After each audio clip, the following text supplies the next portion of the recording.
त्यागमय जीवन। आध्यात्म विद्या के अनुभवी आचार्यों ने सुख का बीज मंत्र त्याग बताया है। त्याग ही बड़ी कृषि है जिसके परिणाम स्वरूप हजारों गुनी फसल प्राप्त होती है। त्याग का व्यापार सबसे अधिक चतुरता, बुद्धिमत्ता, दूरदर्शिता और विवेकशीलता भरा सर्वथा लाभ ही देने वाला व्यापार है। पहले दो तब मिलेगा का स्वर्ण सिद्धांत अविचल है। नई प्राणवायु ग्रहण करने के लिए फेफड़ों में भरी हुई पुरानी हवा को त्यागना आवश्यक है। शौच जाकर पेट खाली न किया जाए तो नए भोजन को उद्रस्त करना कठिन है। किसान बीज को खेत में बिखेर देता है। इस त्याग का यथा समय फल मिलता है। विद्याध्ययन से समय, श्रम और धन खर्च होता है। समयानुसार इसका फल भी मिलता है। भरी थैली को व्यापार में फंसा देने के बाद, खाली कर देने के बाद ही व्यापारी कुछ लाभ उठा सकता है।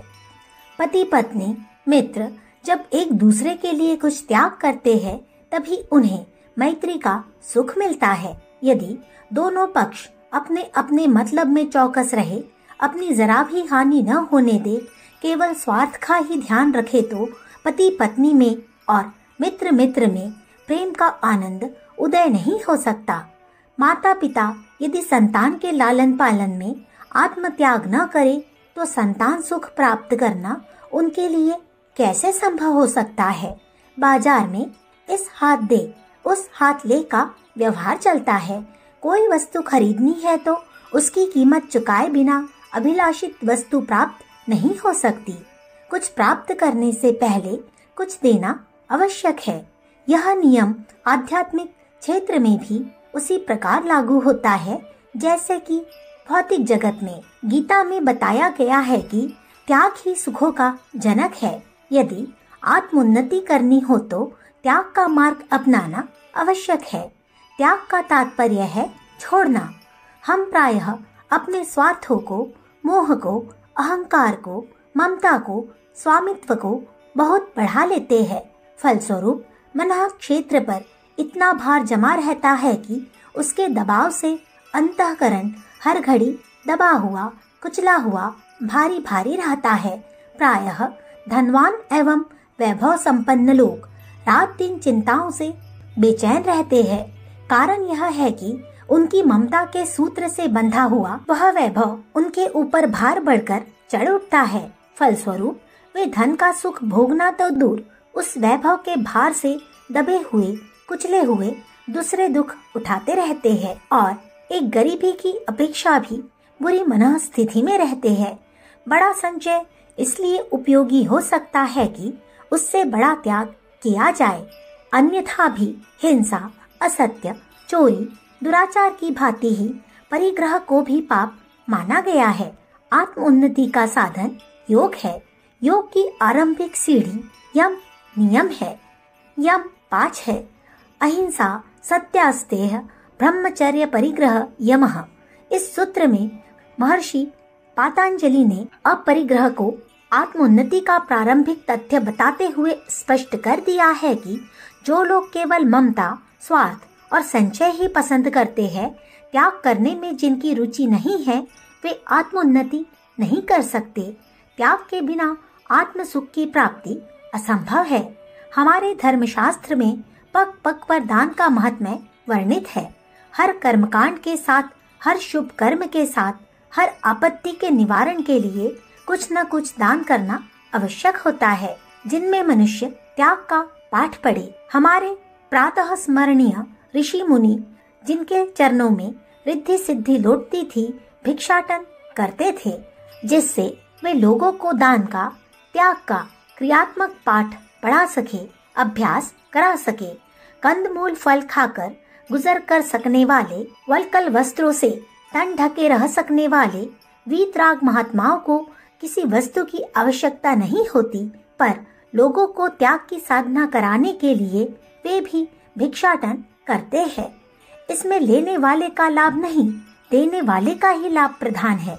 आज के भिक्षा जीवियों की दुरावस्था का भयंकर चित्र खींचते हुए तो दुख होता है, पर प्राचीन काल में दान धर्म का उदय आत्म कल्याण के प्रधान साधन के रूप में ही हुआ था। एक कथा है कि एक चोर किसी साधु के पास गया और कहने लगा कि मुझे भी ऊंचा उठने का, स्वर्ग जाने का उपाय बताइए। साधु ने एक दिन नियत कर दिया कि उस दिन आना। चोर नियत समय पर पहुंचा। साधु ने 4 भारी पत्थर उसके सर पर रख दिए और अपने पीछे पीछे पहाड़ी पर चढ़ते आने को कहा। चोर चढ़ने लगा पर थोड़ी ही देर में हांफने लगा। तब साधु ने एक पत्थर उतार कर फेंक दिया। इससे वह कुछ तो हल्का हुआ, पर थोड़ी ही दूर चलकर फिर लड़खड़ाने लगा। साधु ने एक पत्थर और उतार दिया।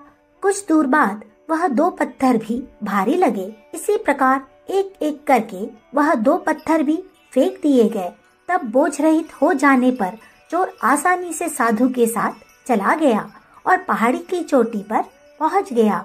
तब साधु ने कहा कि तेरे सिर पर जब तक पत्थर रखे हुए थे तब तक पहाड़ी पर चढ़ना कठिन था, पर जब पत्थर फेंक दिए तो चढ़ना सहज हो गया। इसी प्रकार जब तक मनुष्य के ऊपर स्वार्थ, संचय, ममता, भोग विलास रूपी पत्थरों का बोझ लदा रहता है तब तक उसे उसी को उठाए रहना कठिन पड़ता है।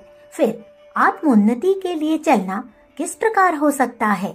यदि तू लोभ, स्वार्थ, विलासिता, अहंकार आदि पत्थरों को फेंक कर हल्का हो जाए तो मेरी ही भांति तेरे लिए भी साधु बनना संभव है। महात्मा ईसा ने अपने शिष्यों से कहा था कि जो बहुत जोड़ता है वह बहुत खोएगा। जो स्वर्ग के राज्य में प्रवेश करना चाहता है वह सब कुछ छोड़कर मेरे साथ चले। भगवान बुद्ध ने राज सिंहासन छोड़ा था, पर वे किसी प्रकार घाटे में नहीं रहे। राजा विश्वामित्र से महर्षि विश्वामित्र का पद ऊंचा था। बैरिस्टर गांधी से महात्मा गांधी कुछ बुरे नहीं रहे। अकबर का दरबारी प्रताप सिंह बनने की अपेक्षा जंगलों में भटकने वाला राणा प्रताप क्या मूर्ख कहलाया? भामाशाह अपना सब कुछ लुटा गए, क्या वे घाटे में रहे? सिकंदर अपनी दौलत को देख देख कर मरते वक्त बुरी तरह फूट फूट कर रोता था। मरने के बाद उसने अपने दोनों हाथ अर्थी से बाहर निकले रहने देने का आदेश किया था, ताकि लोग यह जान सके कि विपुल संपत्ति जमा करने वाला सिकंदर अपने साथ कुछ भी नहीं ले जा सका था। उसके दोनों हाथ बिल्कुल खाली थे। त्याग का अर्थ जिम्मेदारियों का, कर्तव्यों का त्याग नहीं है। जैसे कि आजकल कितने ही नासमझ लोग अपने कठोर कर्तव्यों से विमुख होकर कायरता पूर्वक घर छोड़कर भाग खड़े होते हैं और विचित्र वेश बनाकर आलस्य में समय बिताते हुए दूसरों पर भार बनते हैं। त्याग का वास्तविक अर्थ है अपनी दुर्भावना, दुर्वासना, स्वार्थपरता, ममता एवं लोभ वृत्ति का त्याग। वेद भगवान ने कहा है, 100 हाथ से कमा 1000 हाथ से दान कर। हम तत्परता पूर्वक अपने श्रम का, शक्ति का, योग्यता का, समय का पूरा उपयोग करते हुए आत्मिक और सांसारिक उत्पादन बढ़ावे और उस उत्पादन का आवश्यक अंश जीवन निर्वाह के लिए उपयोग करते हुए शेष को निर्लोभ भाव से परमार्थ में लगावे। यही गीता का कर्मयोग है। यही त्याग में जीवन बिताने की नीति मानव जीवन के सदुपयोग की सर्वोत्तम नीति है, आत्मोन्नति की सर्वोत्तम साधना है। अखंड ज्योति, फरवरी सन 1950, पृष्ठ संख्या 22-23। हमारे YouTube चैनल विचार क्रांति दूत अखंड ज्योति पत्रिका को सब्सक्राइब करें एवं अगली वीडियोस प्राप्त करने के लिए बेल आइकन दबाएं। धन्यवाद।